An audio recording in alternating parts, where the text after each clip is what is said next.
Olha, grande dia! Hoje o Steve Bannon, que é o guru de toda a extrema-direita no mundo inteiro, tanto foi ele o responsável pela eleição do Trump, como do Bolsonaro, como de outros fascistas pelo mundo afora, ele foi preso por fraude e corrupção nos Estados Unidos. A acusação diz que ele se envolveu numa fraude de 25 milhões de dólares, que são, um dinheiro de hoje, ainda mais com o dólar a 5,60, são mais de 130 milhões de reais. O que ele fez? Foi ele quem deu a ideia para o Trump de construir um grande muro na fronteira dos Estados Unidos com o México. E como o Trump, em um determinado momento, viu que essa ideia não ia para frente, ele desistiu. E aí o Steve Bannon falou, quer saber? Não, eu faço o muro. E aí ele começou a arrecadar fundos para fazer um grande muro na fronteira com o México. Ele arrecadou 25 milhões de dólares, só que ele usou o dinheiro para ele mesmo, ele não construiu nada. Ele falou que 100% dos gastos, do dinheiro arrecadado seria usado para construir o muro. E ele, em vez de construir muro, ele começou a usar notas fiscais frias para poder prestar esclarecimentos para as pessoas de como estava gastando dinheiro, só que as notas fiscais eram falsas e ele estava dando dinheiro para ele mesmo. Ele até criou uma fundação e desviou mais de $1 milhão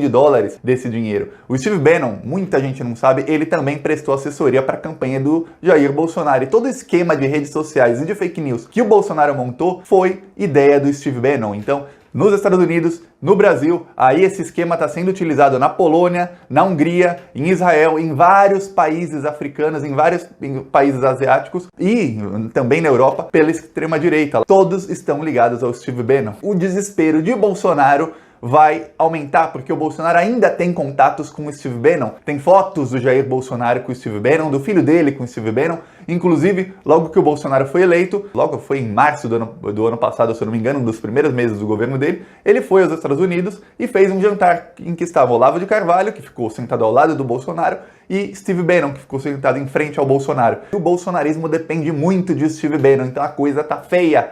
Mas antes de falar sobre isso, um segundinho, a gente também tá fazendo ações contra eles no mundo inteiro. Olha só aqui, em Paris, um grupo amigo meu, eles colocaram em Paris, dá pra ver a Torre Eiffel, esse é um outdoor, essa arte vai ser colocada hoje também em Florianópolis e no Pará. Essa mesma arte que é uma do Bolsonaro no jet ski, se divertindo enquanto as pessoas morrem. Essa tá no Rio de Janeiro, em Nova Iguaçu, essa aqui em Curitiba, e tem vários outros, eu mostro em todos os vídeos, tem um painel de LED em Floripa. Quem quiser ajudar, clique em Seja Membro, tem conta bancária da Caixa, do Banco Inter, tem PicPay, tem o Apoia-se. Quem quiser ajudar pode ajudar, mas quem não for inscrito se inscreve no canal e já está ajudando muito na nossa oposição a essa corja aí. Muita gente não sabe, o Steve Bannon, ele era um dos chefes da Cambridge Analytica, que é uma empresa sediada na Inglaterra, que foi a principal responsável pelo Brexit. Brexit foi quando o Reino Unido, que é formado pela Inglaterra, a Escócia, tudo, eles saíram da União Europeia. Eles votaram, fizeram um plebiscito e eles saíram da União Europeia.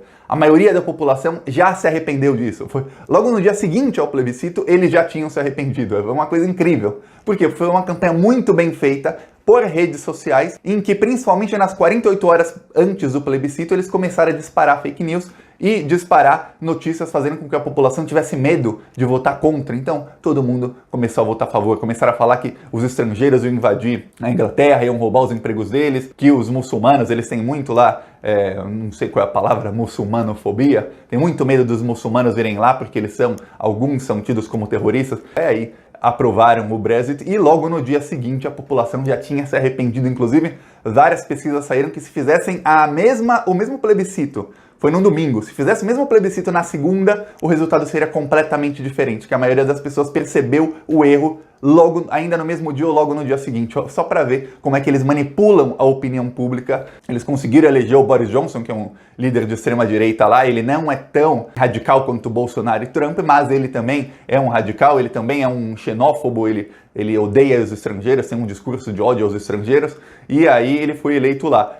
Com o sucesso lá, o Steve Bannon conseguiu contato com a campanha do Donald Trump e ele ajudou a eleger o Donald Trump. Depois ele ajudou a eleger o Bolsonaro. Ele foi também para a Itália e para a França e aí ele começou o fracasso dele. Primeiro, ele foi demitido pelo Donald Trump porque ele tinha ideias muito fascistas e o Donald Trump, depois que ele chegou lá, ele falou, peraí, o meu fascismo vai até esse nível. Mais do que isso, você já é burro. E aí o Donald Trump brigou com ele e em 2017, um pouco menos de um ano depois do Trump assumir, menos de um ano, o Trump demitiu o Steve Bannon e não se falam mais. Aí o Steve Bannon veio para o Brasil, achou um fascista de estimação e tá até hoje com o Bolsonaro. É engraçado que o Steve Bannon, ele ficou muito, mas muito rico promovendo a extrema-direita no resto do mundo. Ele tem um site nos Estados Unidos, o site deles, pra você ter ideia, ganhava milhões, mas quando eu digo milhões, eu não tô falando assim, milhões por ano, milhões a cada poucos anos, milhões por mês, milhões de dólares por mês, só em publicidade. Era um site focado em fake news. Tudo isso que os sites bolsonaristas dizem hoje, e aí eu vou dar um exemplo, o Terça Livre, na época que estava a Vaza Jato, o Terça Livre do Alan dos Santos inventou que o Glenn Greenwald tinha dado entrada no hospital do Rio de Janeiro com overdose.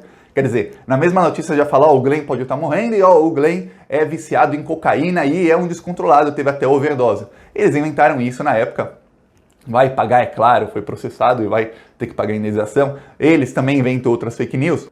Esse é um exemplo de modus operandi do Steve Bannon que foi importado para o Brasil, que é o quê? Criar fake news. Outro exemplo são as fake news contra o Felipe Neto, que ligavam o Felipe Neto à pedofilia, tudo de coisa ruim, pegavam trechos de vídeos antigos dele, quando ele fazia vídeos que não eram para adolescentes, ele fazia vídeo para o público mais velho, gente de 19, 20 a 25 anos, em que ele falava palavrão ainda nos vídeos, e falava, olha só o que ele está colocando para as crianças verem. E o público do Felipe Neto nem é de crianças, é de gente de 13 a 30, 40, assim, 13 anos para cima, 14 anos para cima. Mas a fake news pegava, e aí pegavam tweets dele, editavam, falavam que ele era pedófilo e tudo mais. Isso foi importado do Steve Bannon, isso é a estratégia do Steve Bannon, isso foi utilizado na Polônia, isso é utilizado na Hungria, isso é utilizado em Israel, na Itália, em vários locais do mundo eles utilizam esse tipo, o modus operandi é sempre o mesmo. Mais do que isso, eles também têm uma grande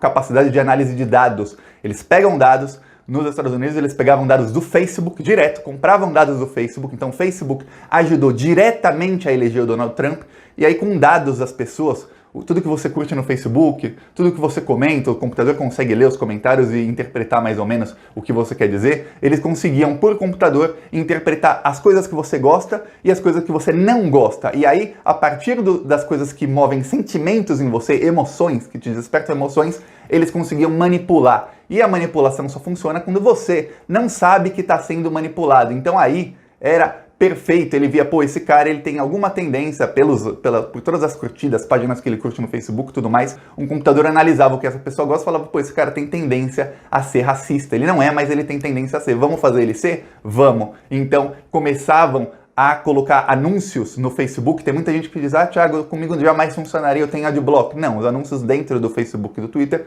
não são bloqueados.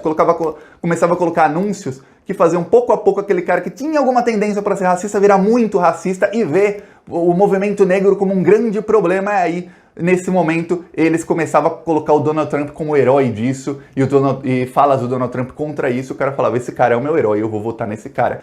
Esse pessoal é bandido. Nós estamos sendo governados por bandidos da pior espécie. É isso, gostou? Curte, compartilha aí, se inscreve no canal, é o mais importante.